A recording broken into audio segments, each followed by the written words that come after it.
What God wants you to know that you are not the person that you think you is.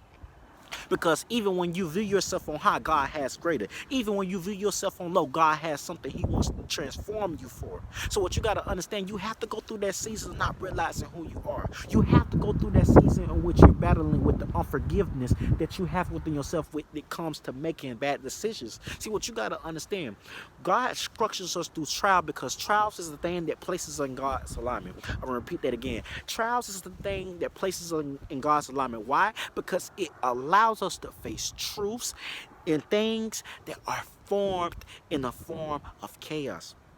See, chaos is needed in order to allow you to choose to do something different. That's why God allows there to be a form of chaos. That's why God allows there to be a form of pain. Because under each stand that you battle with, there is a hidden truth in which the enemy doesn't want you to know.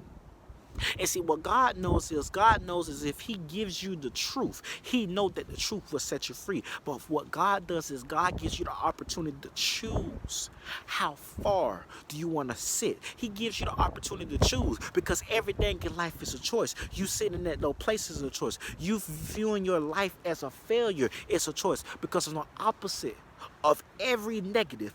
It's a positive truth that will set you free. It's all about, are you learning while you in a form of delay? And see, what we as people don't understand, the delay is the process and the time that it takes for us to understand the things in which God wants us to do. So when you're in a season in which you feel as if you're delayed, you're in a season where you know you have talked to God about things. You're in a season where you know that things are supposed to not be what you feel that they currently are. But you got to understand, God has to allow you to go through a form of waiting period in order to strengthen you. And while you're in a waiting period, you're going to go through storms that's going to place you in a form of a trial that's going to give you a form of faith, perseverance, and a substance in which God protects and covers us in His love, because God's love enables us for the things in which He has for us to do. See, you have to go through trials, you have to go through storms, you have to go through the wilderness, because in the wilderness is where you're going to gain your strength, knowledge, and understanding of the ways and the techniques in which the enemy tries to deplete you. That's why you have to go through storms. That's why you have to go through processes in which you don't feel your best self. That's why you have to go through breakups. That's why you have to go be around the wrong people, people with the same mindset as you, so you could learn how to choose to do greater.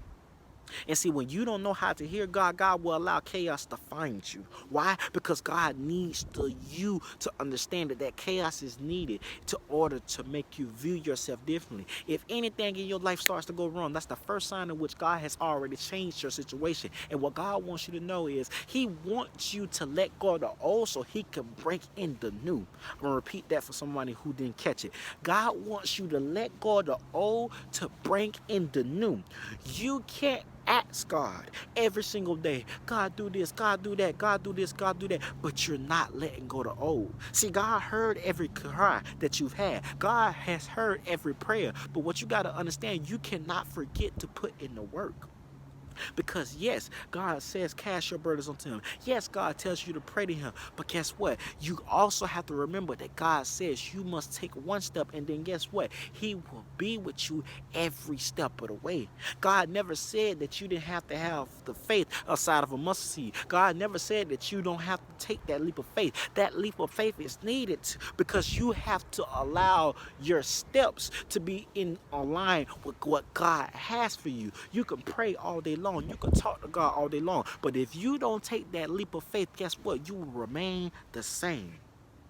And just because people, places, and things remain the same does not give you an excuse to remain in that same place. Because insanity is repeating the same thing over and over again. You can ask God a million times to deliver you from your situation, but if you don't take that leap of faith, if you don't have the faith the size of a mustard seed, God cannot be able to move on your behalf because you're choosing not to believe in the thing in which He says that you need in order to go to greater. What do you have to do? You must believe. If you're believing that you can't get up, if you're believing that you're not enough, if you believing that God left you for dead, if you believe that you don't deserve to be around people, places, and things that will value, that will encourage you, that will uplift you and walk into the things in which God has for you, of course you will remain in the same place. And what God wants you to know, you have done everything except take that leap of faith. You have cried out to him. He's heard you. You have shouted to him. He's heard you. You've told him to remove things. But because you failed to take that leap of faith, he has to allow you to see